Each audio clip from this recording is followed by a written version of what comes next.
Hey, hey, hey. Welcome to the 8th episode of Tea with Tea. I'm your host, Therese, and if this is the first time that you're joining us, a little backstory. I am a mixed race woman of color. Representation is something that I've struggled with most of my life. Navigating mostly white spaces is something that I have a lot of experience with. And in this current political hellscape that we are living in, there are a lot of places where white people, especially straight white men, have, we'll just say, very loud opinions.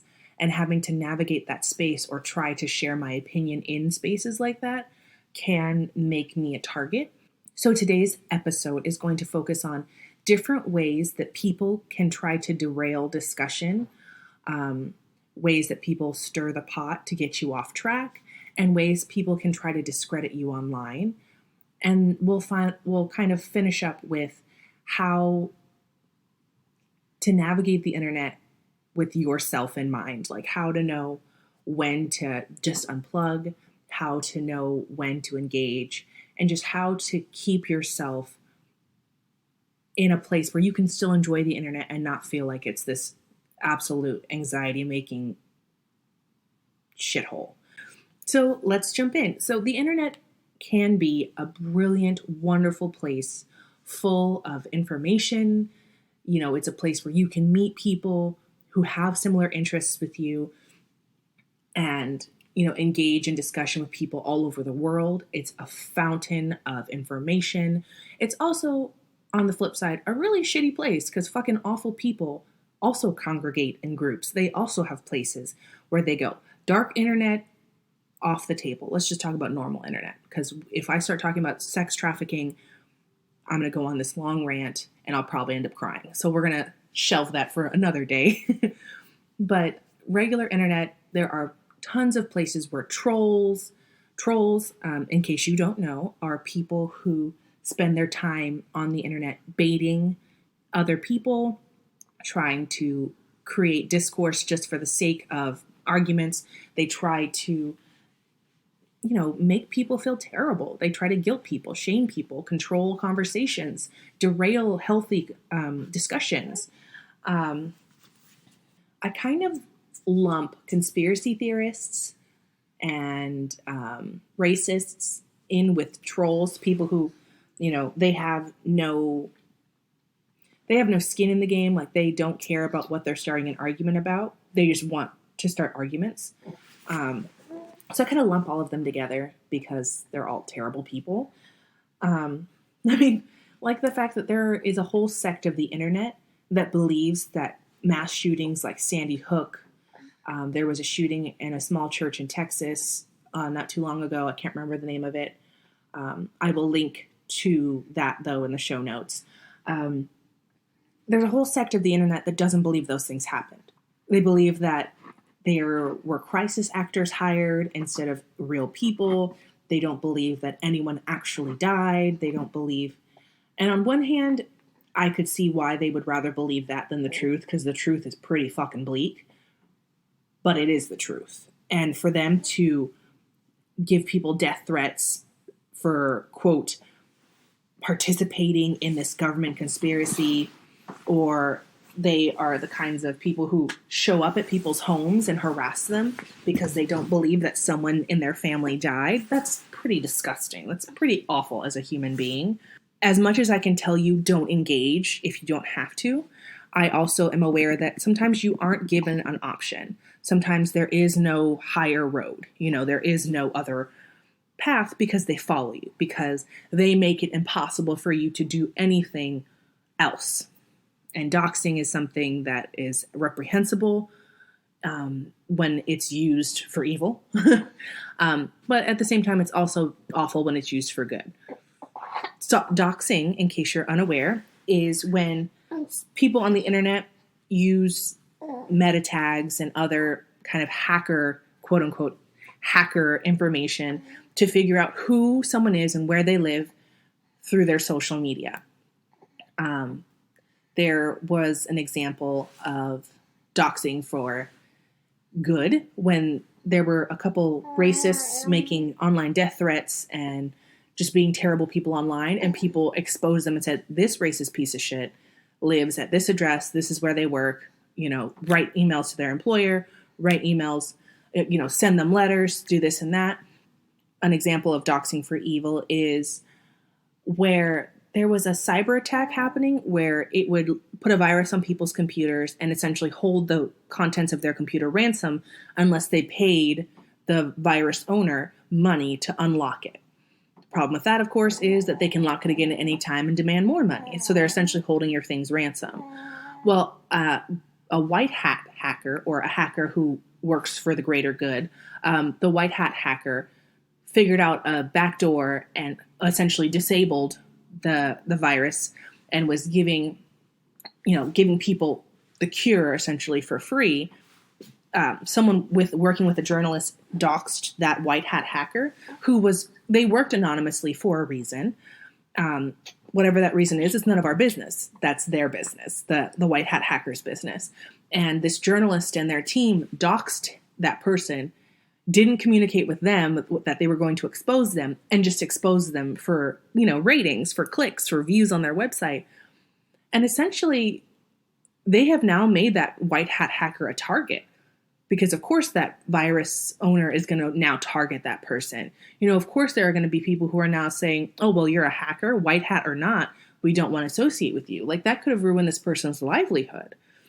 And that goes either way. Like the KKK members who were marching with the tiki torches, some of those people did lose their jobs, but they were also reprehensible pieces of shit. So like, that's where the cookie crumbles different ways for different people. I personally don't like doxing online simply because that is an invasion of privacy.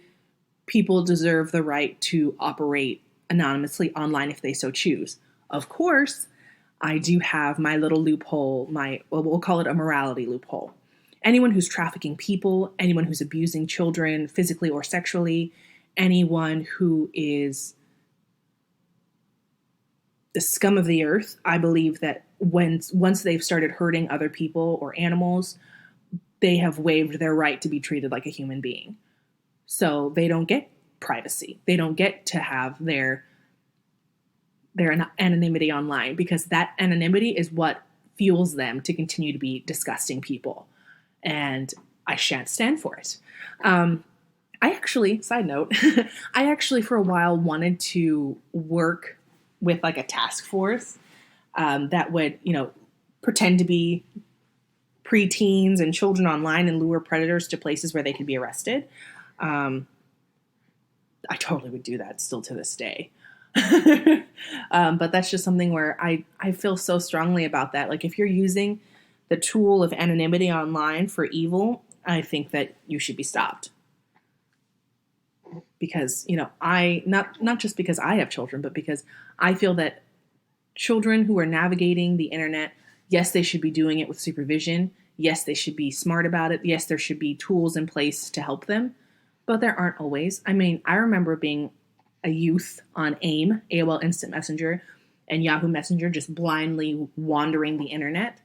And, thankfully nothing terrible happened to me, but it has happened to other kids. It is happening right now. Sex tourism is a thing. Kids are being sexually exploited online for money, and that's something that I think should be stopped.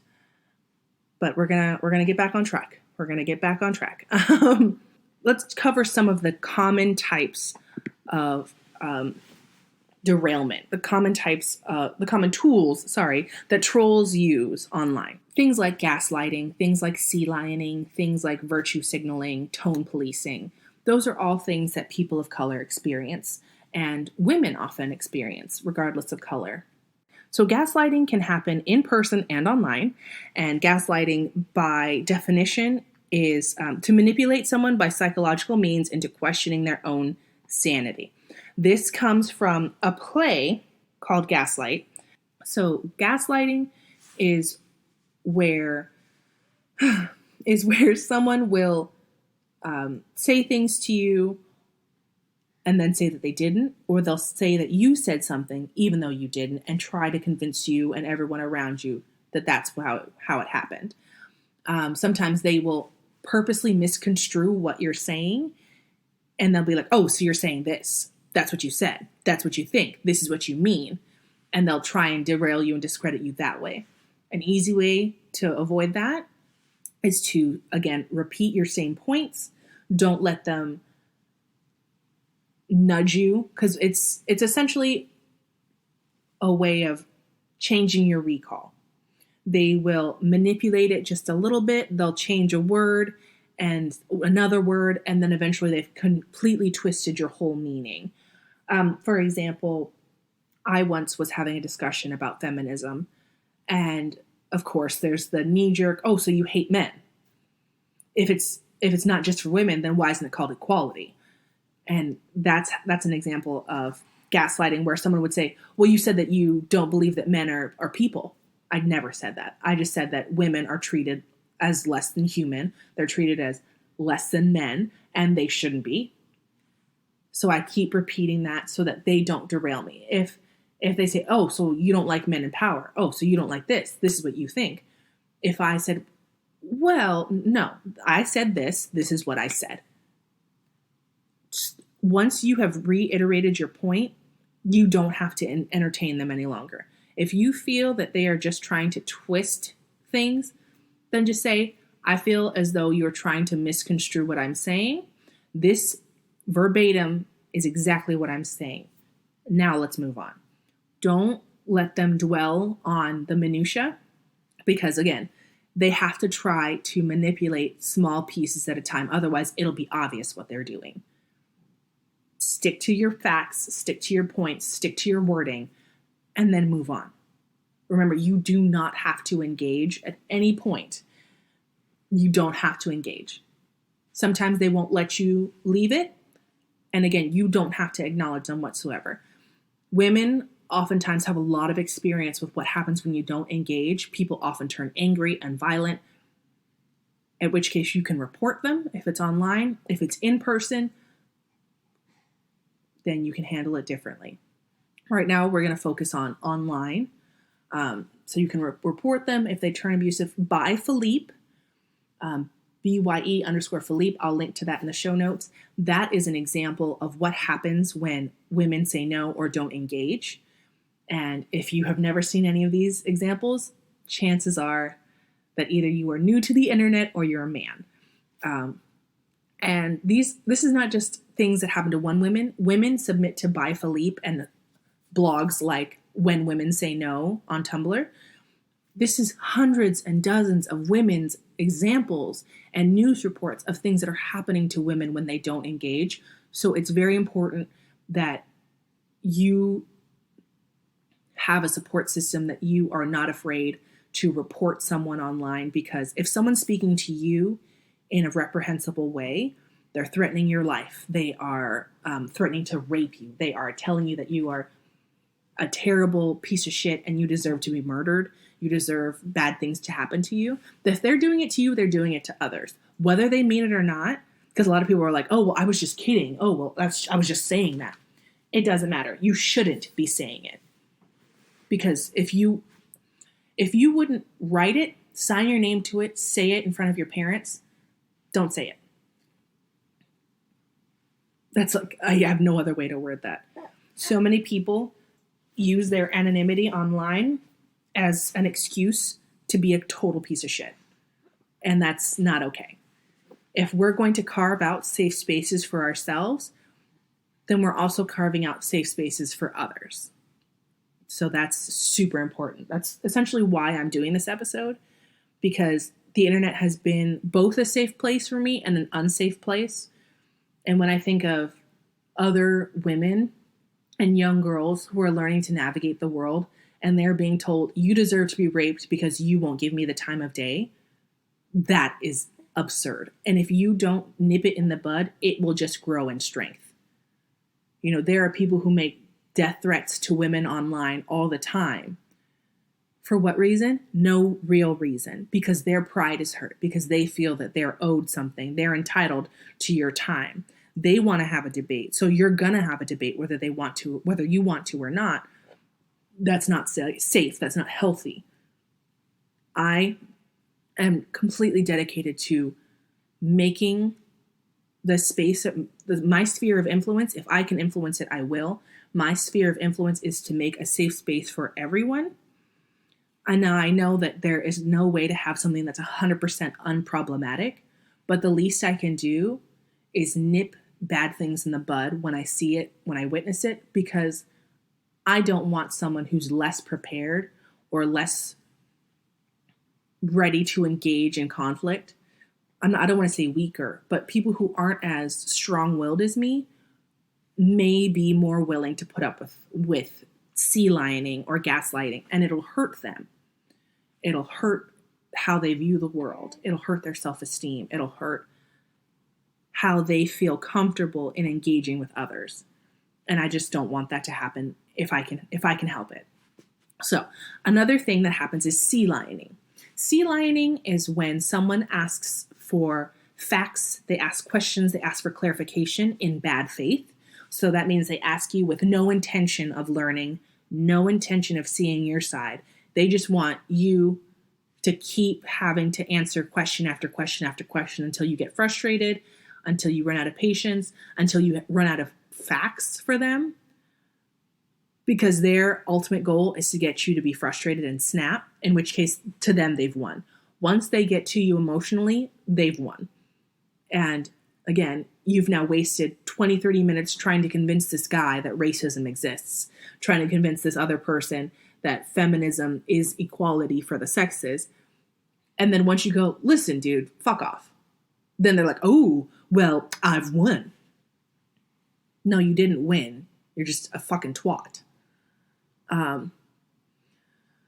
And sea lioning often goes hand in hand with tone policing. Tone policing is where, because of your tone, anything that you have to say is now null and void. So women who are very passionate and, they drill down a lot of facts. They say a lot of truth. They have rebuttals and they've got all these great things to say. And then someone just dismisses it because, oh, well, someone's on their period. As though that means that all the facts that I just brought to the table don't exist.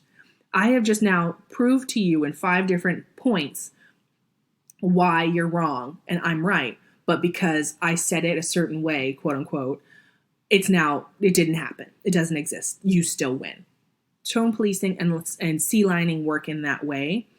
And that's how trolls and racists and sexists, that's how they will derail you and discredit you. Again, just because someone thinks that you said something wrong does not mean that you're wrong.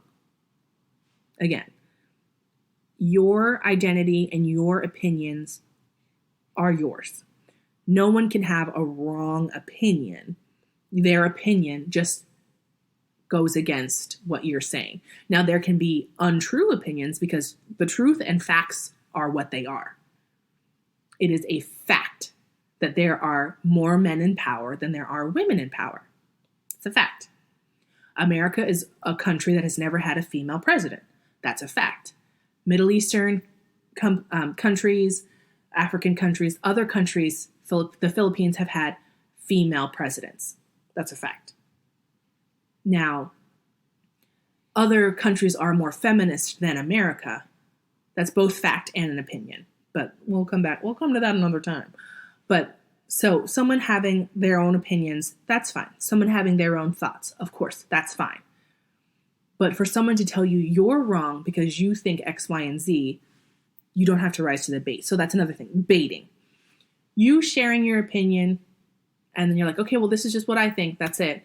Someone will then respond and say, oh, well, and then they may gaslight you. They may sea lion you in an attempt to get you to engage and come back into the conversation so that they can have the upper hand, or I don't know what their mental thought process is, but for them, getting you to come back and argue with them, that's what they want. They just want an argument.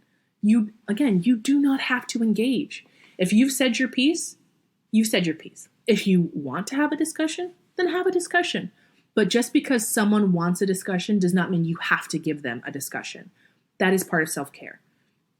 If you don't want to argue with someone, you don't have to. Let them shout into an empty room all they want. You've already left the room. And that's something that I've had to tell a lot of people, when they're wasting time and energy online in an argument with a stranger or with an acquaintance online. If you're done, if you said your piece, then you're done. Discussions do not have a winner and a loser. This is not a debate. We are not being judged. Like, if you want to have a real debate, join a fucking debate club. This is real life. This is Facebook. I don't have to have a huge debate with you. I don't have to have a winner or a loser. This is my opinion. That's your opinion. I'm not going to waste my time with you because I know I'm not going to change your mind.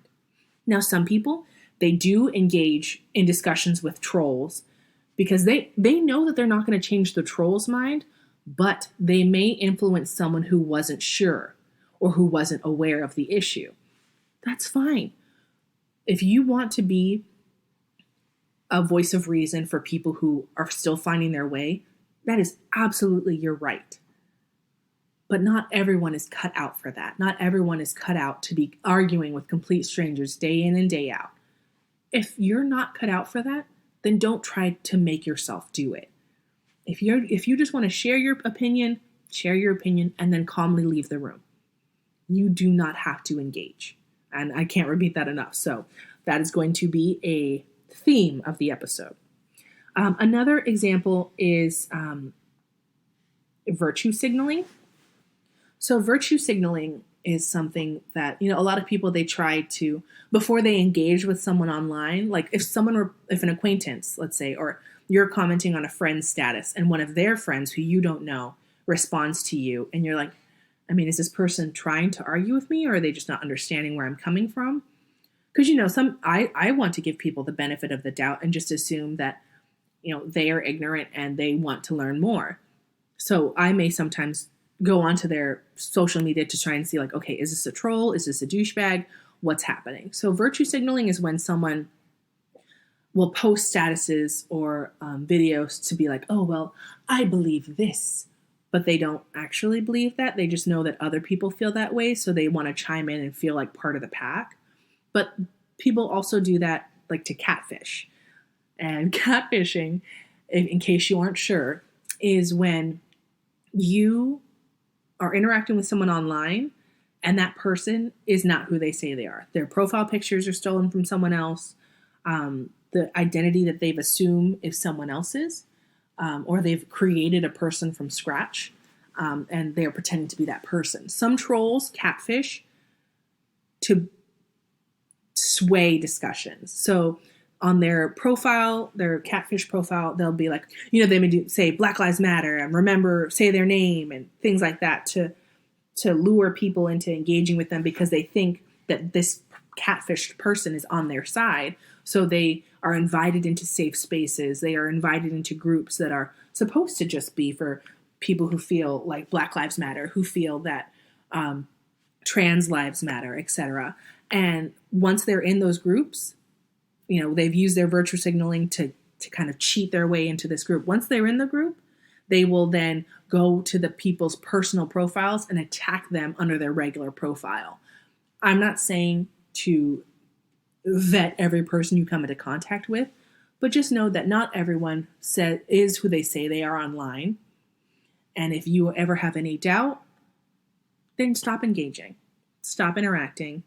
Just know that exists, that there are people who are online lying about themselves to use that information to hurt other people. Now, I don't want to be accused of gatekeeping. So gatekeeping is when you control or limit someone's access to something. Like I would essentially be saying who has rights to be in a certain place, to take up a certain space. Gatekeeping is something that happened to me a lot as a kid because I am mixed. I was told, well, you're not Black enough to really hang out with the Black kids, and you're not Asian enough to hang out with the Asian kids, and you're not white enough to hang out with white people, so just go over there. I would never want to do that to someone else. I would never want to say, well, you're not Black, so you can't be in this group.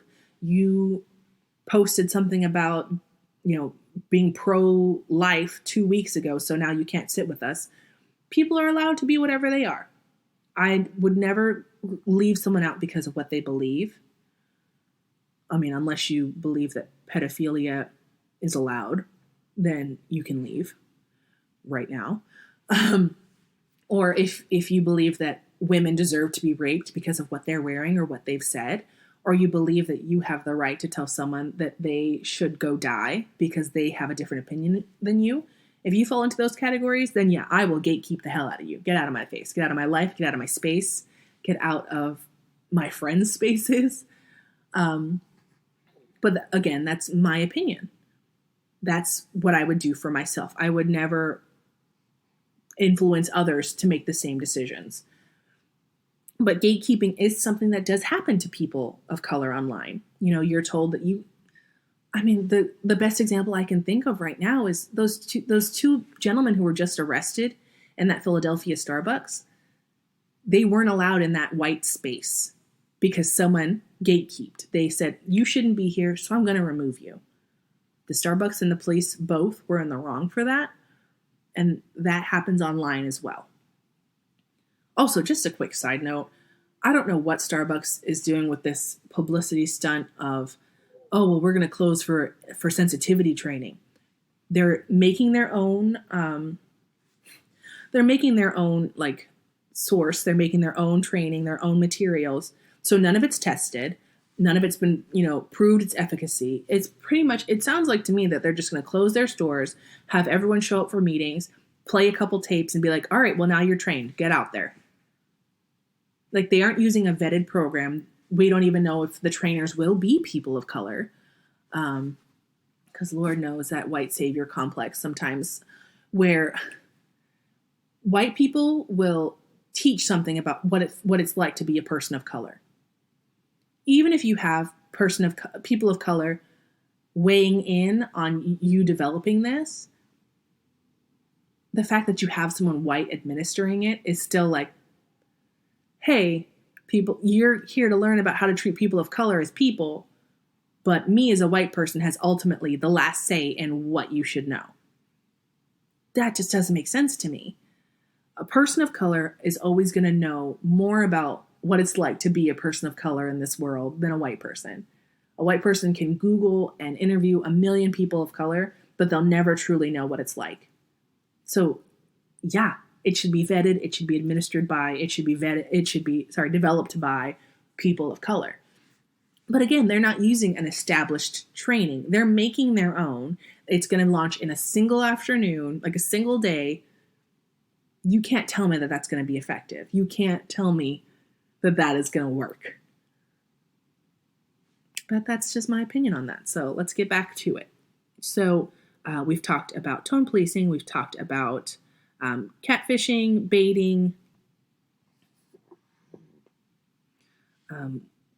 We've talked a little bit about gaslighting.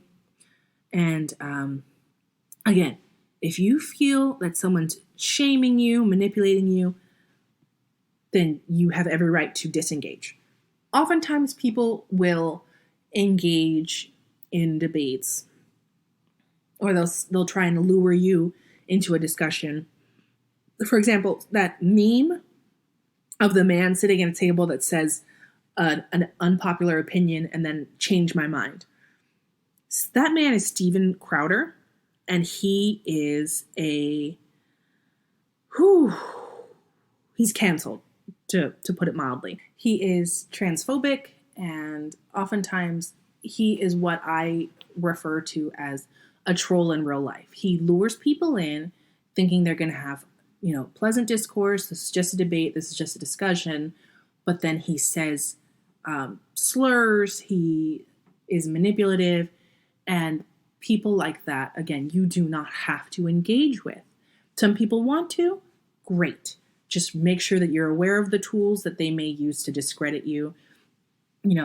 Black women are often dismissed as angry and loud, and Asian women are just submissive, and they're just saying what other men are saying and what their man says. And Latinas are told that they're too loud. They're not often labeled as angry like Black women are, but they're definitely too loud. They're often told they're too emotional, too crazy. Women as a whole are too emotional, And really, a lot of what women are called, I feel like, is men just projecting, like, ooh, women can't drive.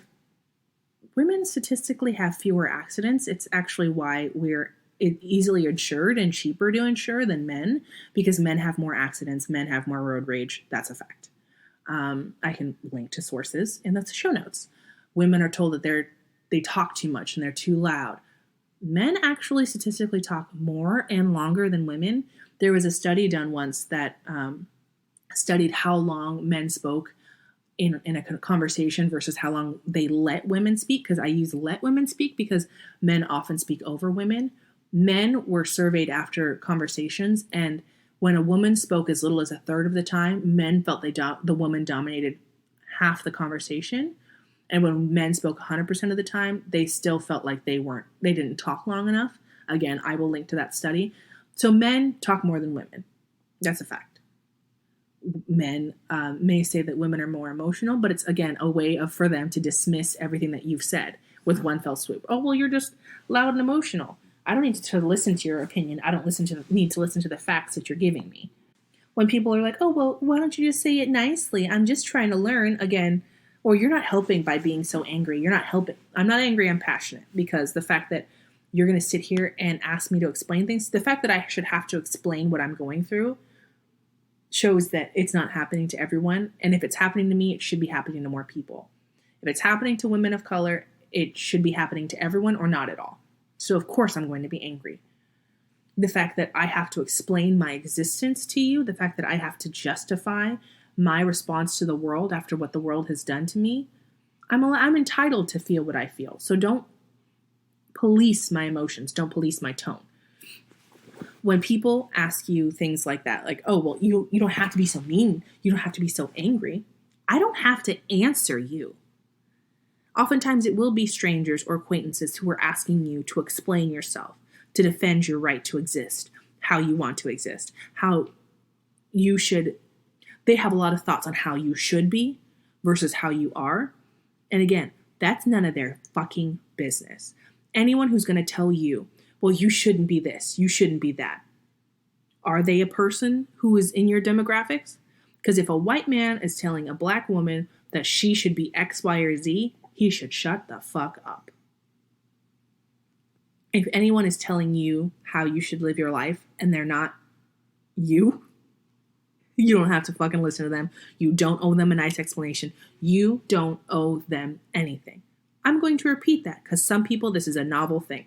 You don't owe anyone anything. If you want to engage with someone, engage. If you don't want to engage with someone, do not let them guilt you or shame you into engaging. Especially if they're just a complete stranger. And again, people who will trigger you into exploding will then try and say, well, I didn't know any better. I'm just a kid. I'm just ignorant. I'm just trying to learn. You're not Google.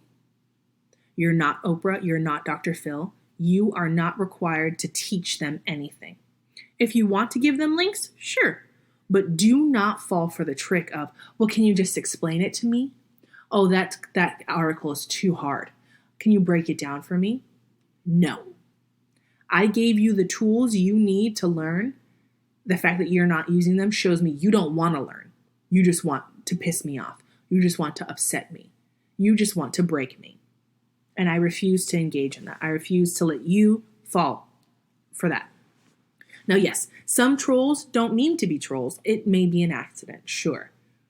But that does not mean that you have to break it down for them. You already have to live the life you're living.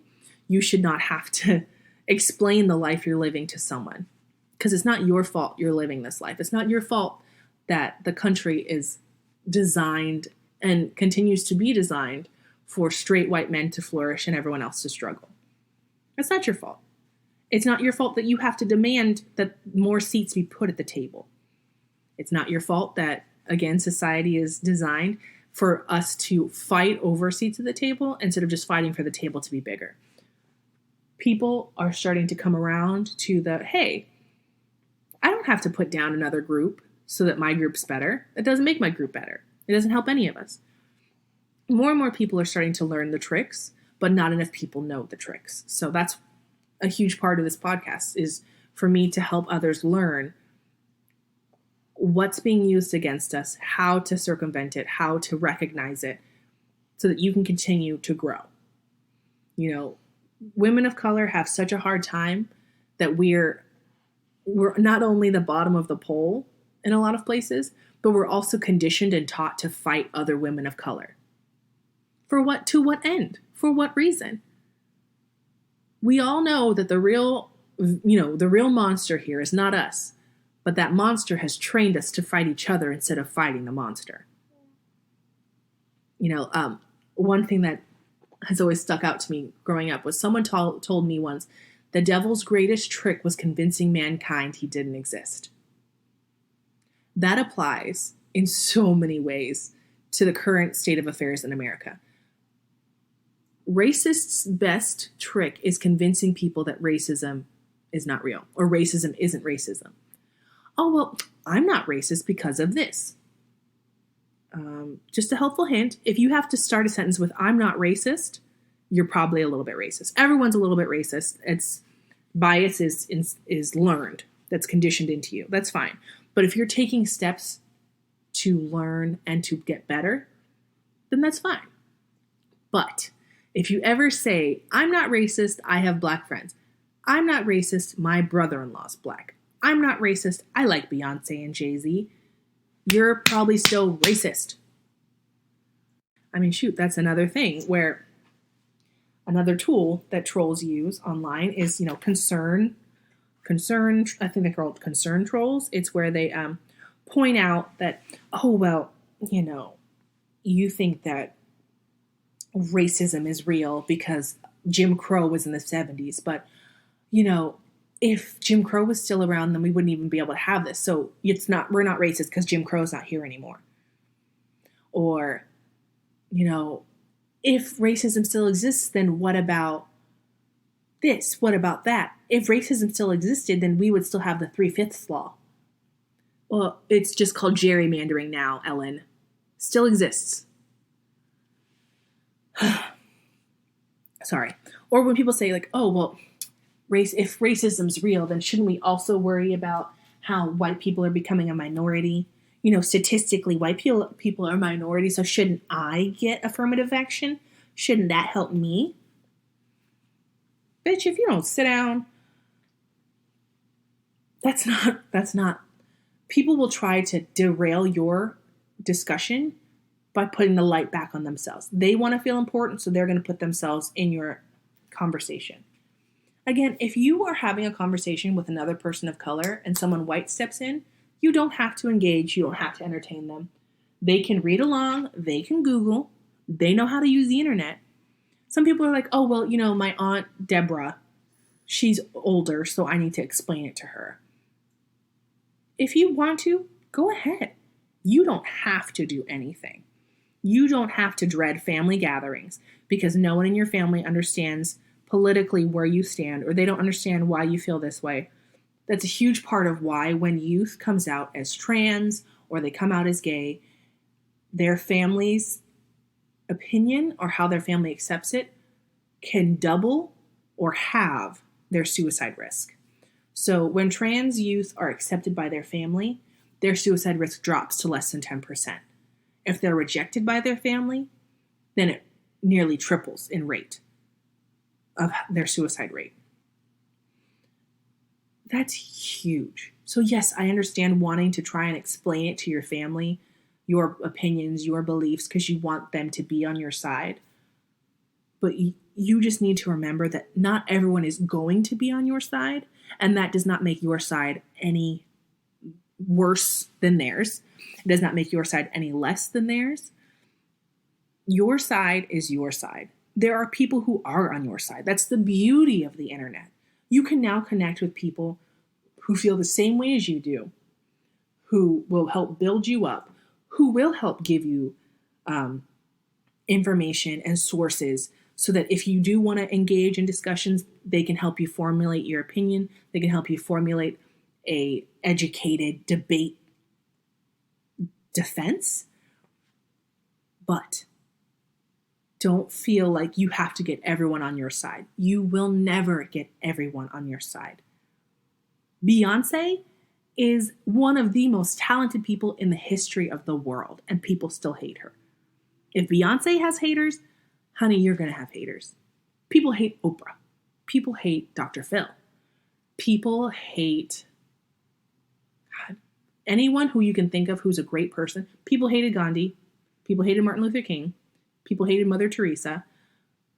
People hate the Pope. People who have dedicated their lives to helping other people and are selfless, etc., etc., they're fantastic, etc., etc. People still hate them. You're never going to have people, you're never going to have no one hating you. You're never going to have people not disagreeing with you. You're always going to have people on your side. You're always going to have people who are not on your side. That's normal. But your energy should go to where it's reflected back. You should put energy into people who put energy into you. If you let people take and take and take, you're going to drain yourself. If you only engage with people who make you feel negative, who make you dread talking to them, who just wear you out at the thought of having to interact with them, stop interacting with them. Stop engaging. Stop entertaining them. If that's your family, then just calmly say, I don't want to talk about politics with you. I don't want to talk about X, Y, or Z with you. I don't want to talk about social issues with you. You're allowed to do that. You're allowed to ignore people who try to rile you up. You're allowed to, calmly say, listen, I don't have to engage and I'm not going to. And there are also times where you may want to engage, but then you regret it because they're saying awful things. Like if someone starts getting abusive or angry or violent in their talking to you, you can leave at any time. You can disengage at any time. Just because you started to have a conversation does not mean you have to finish the conversation. And so many times when people turn ugly online or it's like the devil took over their keyboard and they're starting to spout this hateful vitriol, they like to say, well, it's my First Amendment right. Listen, dickhead. The First Amendment keeps the government from putting you in jail for what you've said. It does not mean that normal people have to listen to your shit. If your uncle becomes a douchebag, you can say, I'm not listening anymore. And then he says, well, it's my First Amendment right. I'm not the government. I don't have to give you shit. As another fellow private citizen, it's my First Amendment right to leave. And leave it at that. Also, those same kinds of people who will say, oh, well, we're going to talk about this and we can't insult each other and we're just going to stay on topic. And then that way we can have a debate. You don't have to do that because A, cherry picking is real. So cherry picking or selective reading is where you present 3 arguments. They focus on the one that they think is the weakest. And no matter what, you can't get them back on the topic of the other ones. Those people you don't have to engage with. They will continue to focus on the wrong things because they can't focus on the other things because then you will be right. You will quote unquote win. I have said this before and again I will say this. You do not have to win. You do not have to lose. Discussions are not organized debates. They are not a winner-loser situation. It's a bunch of opinions. We're all just sharing our opinions on the internet, and some people take it too far. That's fine. They can do whatever they want, but you don't have to. People will literally debate whether experiences have happened to you or not. You can literally say, this has happened to me. And people will debate whether that's real or not. They'll debate whether that matters or not. For example, I have been sexually harassed on the street, and I've mentioned that when I talk about feminism. And people are like, well, that has nothing to do with the topic. Yeah, it does. Because X, Y, and Z. Well, I don't think that's real. Are you kidding me? Me being sexually harassed on the street, being followed for 6 blocks, having someone shout that I should be raped because I'm not giving them attention, has nothing to do with the topic of feminism because you don't think it has anything to do with feminism? And I could recognize that and then go, okay, this is where I'm leaving. But some people don't see that, and they'll continue to argue, and they'll waste their time, and they'll waste their energy. Don't. Just don't. There is an article that I will link to in the show notes, but it's called Women Don't Owe Men a Debate About Feminism. And here's a little snippet from it. I have rarely seen anyone's mind be changed by even the most well-intentioned arguments. Please, let me assure you, men who sit down and issue these glib challenges in the name of debate do not actually want their minds changed. They want to argue with someone because they think that arguing is fun. Those kinds of people, I also think that they think winning is fun. So for them, it's not just about arguing for the sake of arguing, it's arguing for the sake of winning. But again, it's not winning. That's like, whenever International Women's Day comes around and men are like, well, what about Men's Day? Men's Day. And it's like, there is International Men's Day. That's November 19th. But they're so busy trying to tear down International Women's Day that they didn't bother to research it. Again, you're not the internet for these people. You're not Google. You don't have to give these motherfuckers anything. They can get it themselves. If you want to show them the way, you are entitled to show them the way. Go for it. But you don't have to.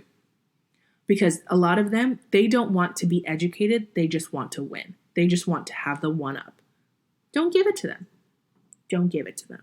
Just keep the following couple things in mind, okay? Now, in this fucked up world that we're living in, it's very easy to think that resistance requires punching Nazis and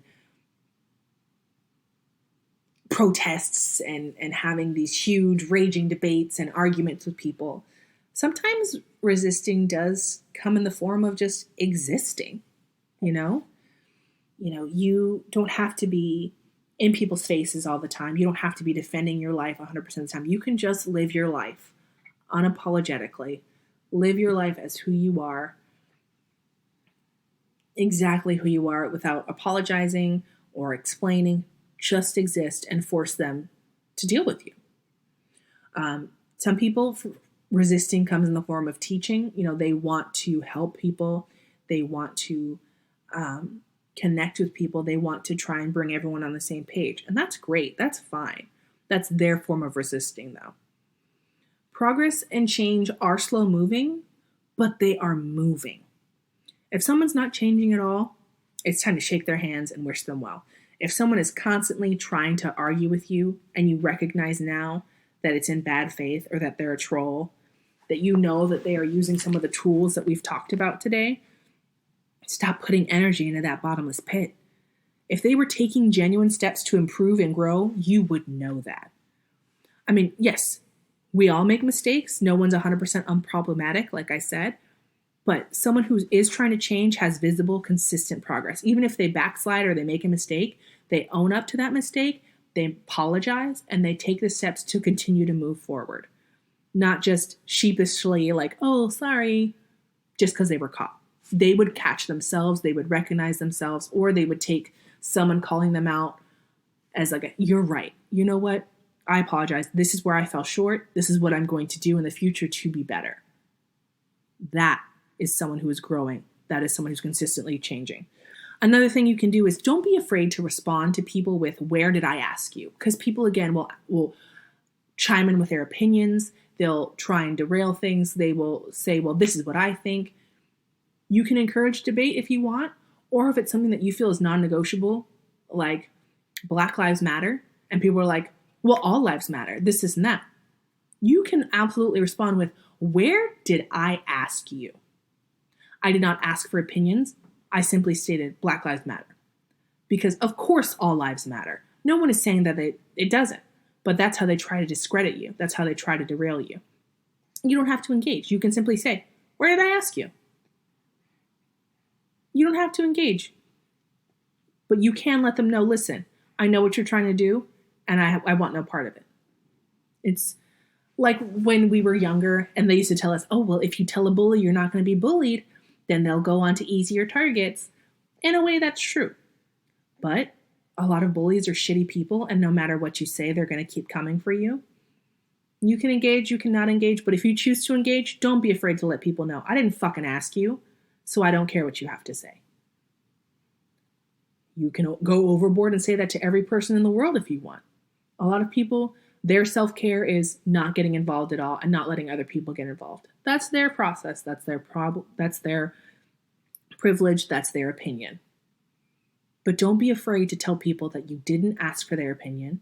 Don't be afraid to tell people that you don't plan to engage, you don't have to engage, you don't want to engage. Don't be afraid to engage if you want. Don't be afraid to chime in, but also don't be afraid to unplug. The internet's a wonderful place. The internet's a terrible place. Like Spider-Man, with great power comes great responsibility. Where you get a lot of people together, you'll always have the idiots. You'll always have the angry. You'll always have the people who are just there to be evil and tear things apart. Just recognize where you fall, where you want to be, and go from there. Really, your assignment this week, guys, is to just take care of yourselves, take care of each other. If you need to defend someone, do it. If you want to just privately message someone and give them like a, hey, I agree with you, I believe in you, we're in this together, then do that. Find a way to connect with someone and just remember that you don't have to engage. Not all conflict needs energy. Not all fires need fuel. Not all fires need to be put out. Not everything requires you. Take the time for yourself, engage in only what's important to you and only what fills you, and see how much better you feel when you stop feeding the negativity in the world around you. So thank you so much for sticking with me today. This was kind of a strange episode, but from what I've seen online lately, it just needed to be said. Don't forget to subscribe. We will have another episode next week. And don't forget to check the show notes for all of the sources, articles, essays, and things related to today's episode. Thanks so much.